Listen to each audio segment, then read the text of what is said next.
Bueno, entonces la siguiente pregunta es, ya que empezaste a mencionar lo de la beca a Pekín, ¿cómo fue esa experiencia allí aprendiendo xilografía? Y como que también llegaste a esto del tai chi y toda esta magia que caracteriza tu obra, ¿no?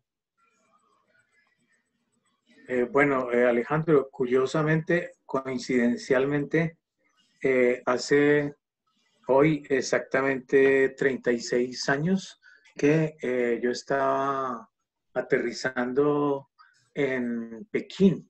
Ya no se llamaba Pekín, se llamaba Beijing, ¿sí?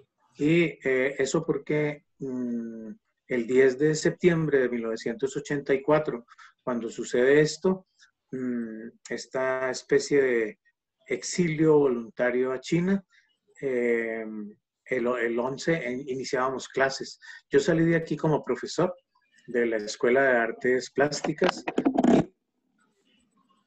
y inmediatamente instalarme como estudiante del kinder chino, ¿sí? O sea, me dieron un pupitre, me dieron el cuaderno de tareas y el lápiz y el bolígrafo. Ellos le daban todo a uno, era una beca. Y un pupitre personal con tapita antiguo y un profesor que solamente hablaba chino y un poquitico de francés. Entonces estábamos en el otro lado del mundo, absolutamente incomunicados. Decir esto ahora resulta inimaginable, puesto que ahora podemos comunicarnos en tiempo real con cualquier parte del mundo, solamente pues a partir de un pequeño aparato como el celular. En los 3 años que yo estuve allá, yo pude llamar solamente una vez a mi casa y como eso había pasado un año, era muy difícil, las cartas demoraban 15 días, bueno, era muy complicada la comunicación, entonces cuando logré llamar por teléfono, que casi no nos creen en Telecom que estábamos llamando de China, porque eso era por allá un país mítico de dragones, y un sitio cerrado de comunistas, entonces no creían que hubiera alguien por allá pues estudiando. La llamada tenía que ir a Frankfurt, de Frankfurt tenía que ir a Miami, de Miami tenía que venir a Bogotá, y cuando uno hablaba ya, se demoraba un rato el eco. Yo decía, hola, hola, hola, hola, hola, ¿sí? Y bueno, hablé con mi señora y resulta que mm, en ese momento nos pusimos a llorar los dos, o sea que eso fue un solo llanto y no pudimos hablar nada en los 3 años, ¿sí? Porque se acabó la moneda. Salía muy costoso y muy difícil de llamar. Estábamos en un sitio alejado de toda civilización, detrás de la Gran Muralla, estudiando una cosa inverosímil, porque lo primero que me dijeron a mí fue cómo se le ocurre irse para China si los artistas se van a París. Y yo pensé en París y dije, pues que yo no tengo ganas de ir a París. Fui a París en el 2017 con una invitación a exponer. Llegamos a este Pekín que era como una finca grande, no el Pekín utópico de ahora, no el Pekín del futuro de ahora, sino una finca grande llena de casas antiguas, algunos edificios supuestamente modernos que eran hechos por los rusos, un paisaje absolutamente triste y pálido y muy poca luz y eso sí, hortalizas por todos lados. Por eso ya lo llamaba una finca grande, porque a partir de la plaza grande de Tiananmen, lo que habían era cultivos de hortalizas, casas, cultivos de hortalizas y casas, ¿sí? Allí entré a estudiar chino, el instituto quedaba lejos del centro, entre un barrio, el instituto era rodeado por un alto muro, no porque no estuvieran presos, pero eso estaba a cargo de los guardias. Nosotros teníamos que para entrar y salir hacer una venia, no tanto como un problema político, sino más bien lo entendimos como un problema estético para no sufrir. Pero estábamos allí encerrados solamente destinados o dedicados a estudiar. Y ese estudio se convertía para mí particularmente y para todos los que llegábamos allí, se convertía en una reeducación del cuerpo y de los sentidos, puesto que no sabíamos el idioma, teníamos que aprender primero a leer y a escribir. Y después a entender toda la estructura simbólica del cuerpo, a entender, por ejemplo, que decir yo no quiere, esto no quiere decir nada, no quiere decir yo quiero hablar, o yo soy el que quiero, no. Para poder decir yo uno se tiene que tocar la nariz y entonces le entienden. De manera que hubo que reeducar cuerpo, sentidos, los olores, los sabores, los gestos, la audición, la palabra y aprender, aprender básicamente el mandarín. Estábamos 3.000 estudiantes allí aprendiendo. Esto era una torre de Babel porque todos hablaban lenguas distintas y todos estábamos destinados a aprender de alguna manera el mandarín. Allí me salvó un poco también que yo había llevado no solamente libros de Carlos Castañeda para leer allá, sino había llevado mi versión del I Ching. Entonces me pasaba consultando, lo cual era muy raro y era absolutamente prohibido en esa época ya. No se podía eh, consultar el I Ching, libros esotéricos y tampoco habían juegos de azar, ¿sí? Después de un año de idioma, entré a la Academia de Bellas Artes de Pekín, ¿sí? Y empezó pues como ese mundo mágico del conocimiento de la estética taoísta. Y empecé, con relación a su pregunta sobre la silografía, empecé a estudiar grabado en madera, la técnica tradicional de los chinos para grabar, para imprimir. Eh, Ellos se inventaron no solamente el papel, la tinta, el pincel, el tintero, sino la imprenta. Lo que pasa es que sus tipos no podían ser móviles. Ellos tienen 53.000 caracteres. Era imposible fundir repetidamente estos 53.000 caracteres, meterlos en cajitas y encontrarlos para construir un libro. Entonces lo que se hace desde tiempos antiguos, desde que ellos hicieron el primer grabado que se conoce, que se llama el Códice de Diamante, una imagen de Buda con una serie de monjes hecho en madera, tallado en madera, hasta este momento siguen haciendo grabado en maderas de durazno y maderas de peral. Consiste en hacer un dibujo. Ese dibujo se hace o directamente en la madera, cuando el maestro es muy diestro, porque tiene que pensar en que el dibujo, cuando se copie, tiene que quedar de cierta manera. Entonces, el artista tiene que idearse si va a dibujar de una vez la composición de tal manera que hay que dibujarla al revés sobre la tabla para que cuando se imprima salga al derecho. Entonces, consiste en dibujar con tinta china y pincel, bien sea que lo haga el artista mismo o un tallador especial.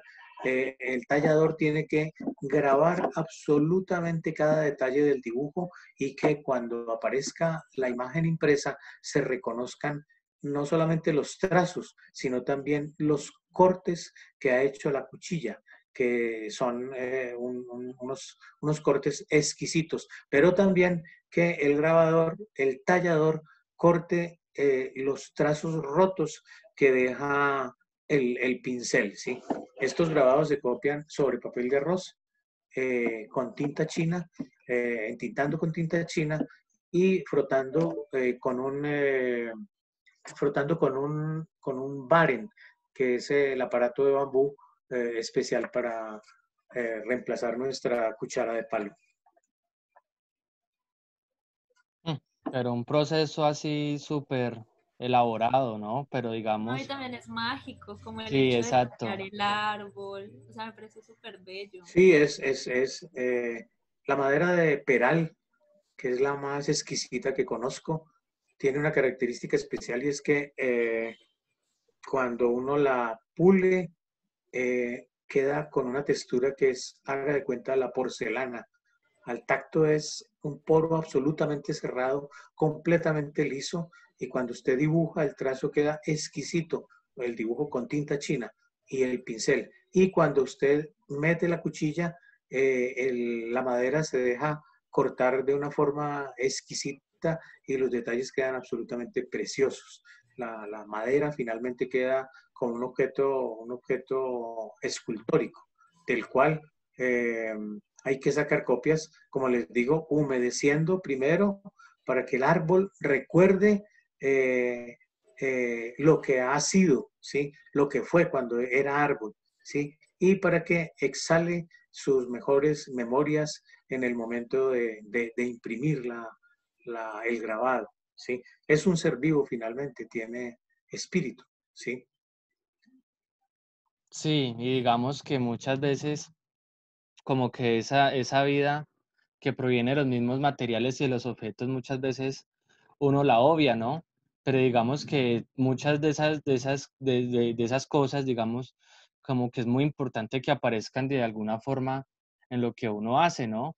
Y que eso habla también de una filosofía de vida, más que de un producto así frío y frívolo y un objeto inútil, entre comillas, es habla más como de todo un proceso que involucra precisamente otros estados de existencia, ¿no? Como que se van transformando y simplemente cambian su forma de mostrarse, pero sigue ahí la vida latente, ¿no? Sí, hay un cuento que ilustra muy bien esta idea de hacer que primero el material se convierta en materia, que es el momento poético por excelencia, ¿sí? Eh, hay en la antigüedad un mago que se enamoró de un inmenso árbol y lo mandó cortar. Y con la madera hizo una lira absolutamente preciosa con herrajes de plata y dragones. Y se la regaló al emperador. Pero cuando el emperador llamó a sus músicos para que ellos la tocaran, ninguno pudo tocarla, ni los mejores músicos del reino pudieron hacer que saliera ninguna melodía de esa, realmente era un arpa, de esa preciosa arpa. Entonces llamaron a un monje taoísta que tenía fama de ser músico, pero sencillamente tocaba una flauta en la montaña. El tipo vino, le dijo, déjenme solo con el instrumento y al rato apareció, ¿sí? Se tomó su tiempo, apareció, empezó a tocar delicadamente las cuerdas de esta arpa del emperador y empezaron a salir melodías, pero no salían melodías. Cuando el tipo rasgaba, inmediatamente salían mariposas, salían golondrinas, salían caballos cabalgando, se oía el dragón, se oía el trueno, se oía la primavera, se oía el bambú creciendo. Era absolutamente maravilloso lo que sucedía allí con esa arpa. Y entonces el emperador, cuando el hombre se quiso ir, le preguntó cuál era el secreto para él haber podido tocar esa arpa que ninguno de sus músicos había podido interpretar ni sacarle ninguna melodía. Y él dijo, muy sencillo, lo que pasa es que lo que hice fue encerrarme un momento y conversarle al árbol y contarle cuando él era un ser vivo y cuando los pájaros anidaban en sus ramas, cuando el aguacero le caía encima para nutrirlo, cuando la nieve caía sobre él y él tenía que perder las hojas y demorarse un tiempo para recuperarlas, cuando los hombres y los poetas se recostaban en su tronco a meditar o a descansar, cuando los soldados ensayaban allí sus flechas. O sea que él lo que hizo fue no tocar el arpa, sino hacer que la madera del arpa recordara. Y no tocó, sino que hizo recordar la vida al árbol. Y por eso las melodías lo que hacían era mostrar en sus notas el suceso de las mutaciones de las 4 estaciones de la naturaleza. No, pues sin palabras, yo no. Quedo muy conmovido con el relato, hasta ahí me achocolataron los ojos un poquito, pero, pero que no, es un relato muy bello. El arpa del emperador, sí, es uno de los mejores ejemplos de empatía y resonancia, que es también una manera como debe afrontar, es un ejemplo de Oriente de cómo se debe afrontar la relación de el artista con lo que llamamos materiales, a partir de que se considere el acto mágico de transformación cuando el material deja de ser material y se convierte en materia. Una materia que la alquimia del arte hace que en el acto poético deje de ser lo que aparentemente es y se transforme en otra cosa. En el momento en que nosotros tomamos, en estos días lo estamos haciendo con mis estudiantes, ellos toman, compran materiales para arte, van y compran una libra de arcilla, empiezan a amasarla, ¿sí? Pero ya no como arcilla, como material para arte, sino como materia plástica. Y hay que empezar a moverla, a cargarla de energía, a darle forma, y cuando hay un momento en que esta pasta informe cambia y toma forma, y no solamente toma forma, sino que recibe el aliento del artista, y en el momento en que recibe el aliento, se le puede dar la orden de que sea lo que representa. Decía al principio de nuestra charla que si en ese caso has modelado un tigre de Bengala y cuando le pones el aliento y le das la orden, el tigre tiene que salir caminando y llevarse sus rayas por el paisaje. Como debe ser. Sí.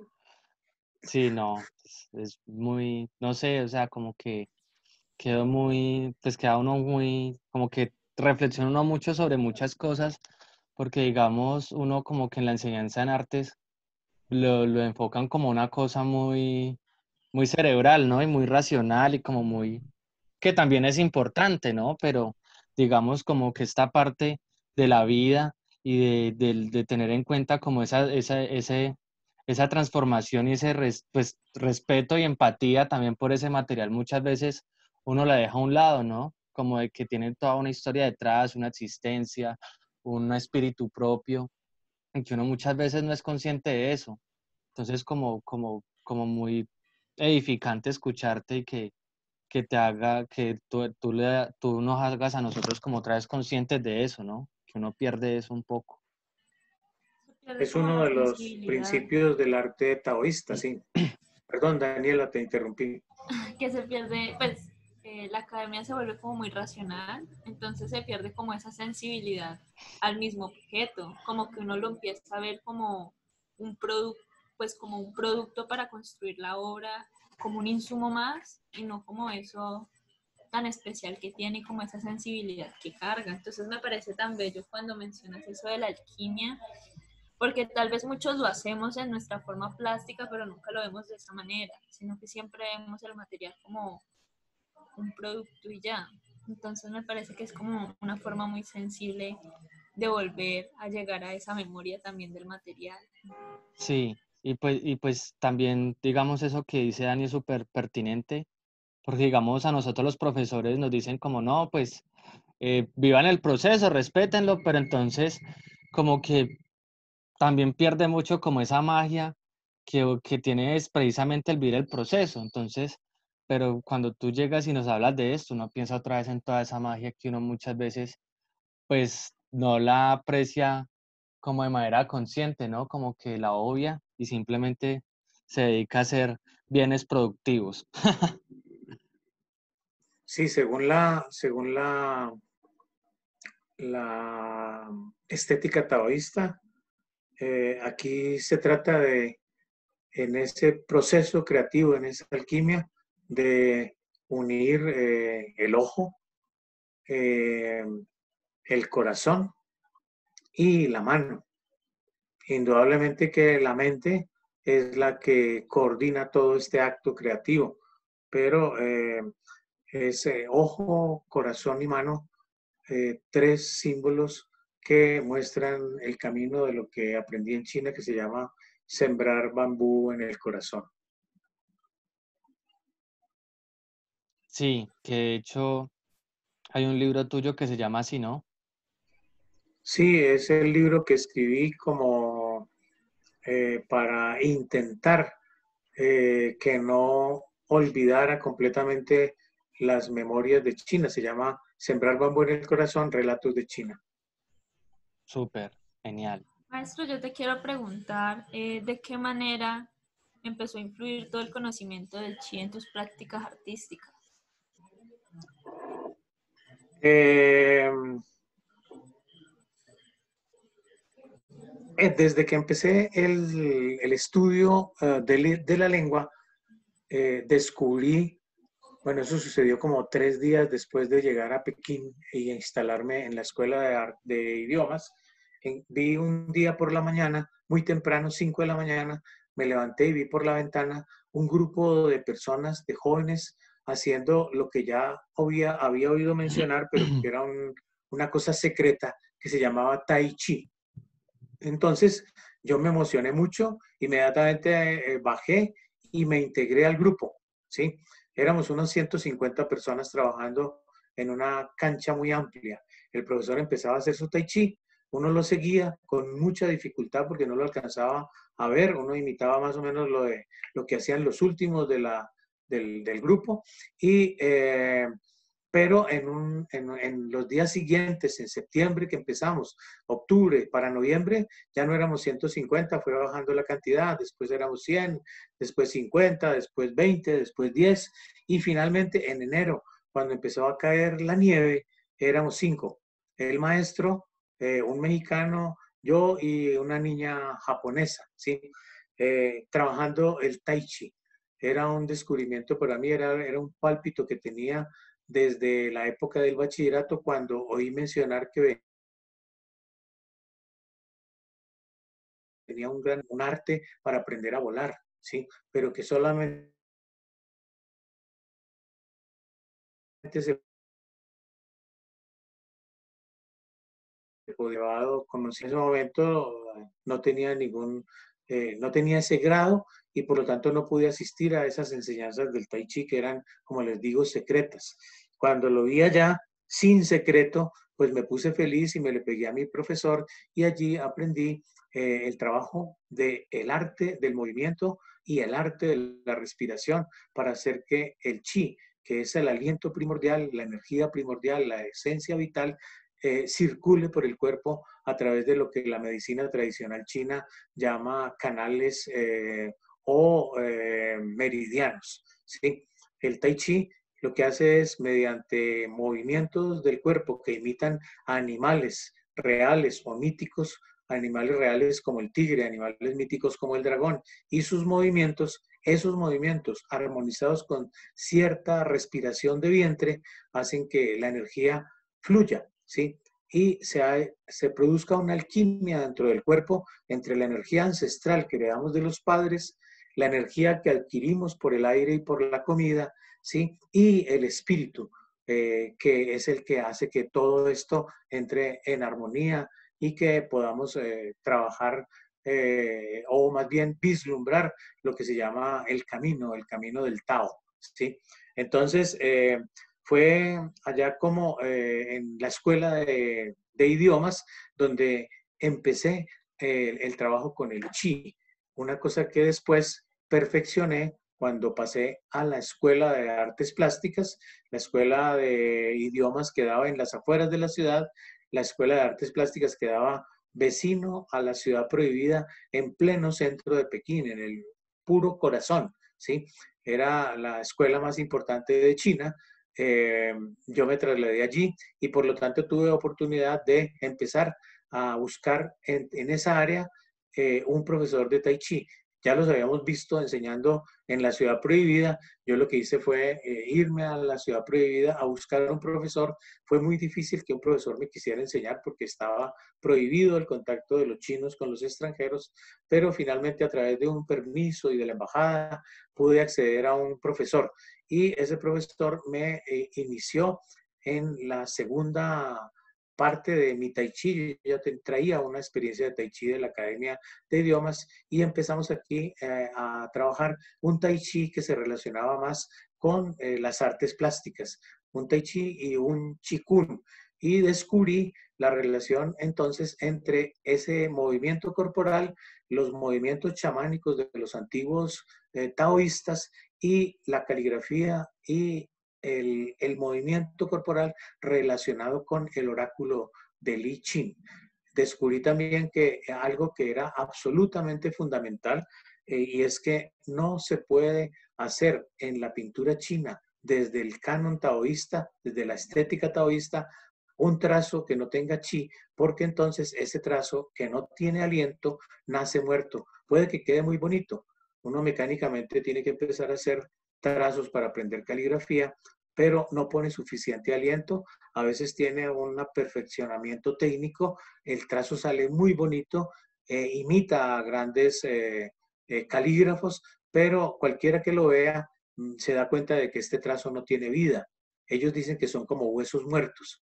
En cambio, un trazo rápido, un gesto aplicado con, llamémoslo emoción, pero esa emoción tiene que ir cargada del aliento. Uno inhala, toma el pincel, lo unta de tinta china y lo pone sobre el papel exhalando.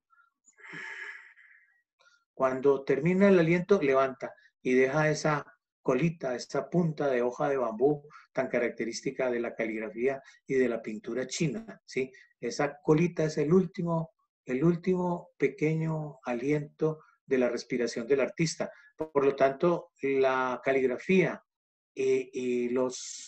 la caligrafía y las pinturas y los dibujos hechos con tinta china bajo la estética taoísta, en verdad son huellas del aliento del artista y tienen vida, ¿sí?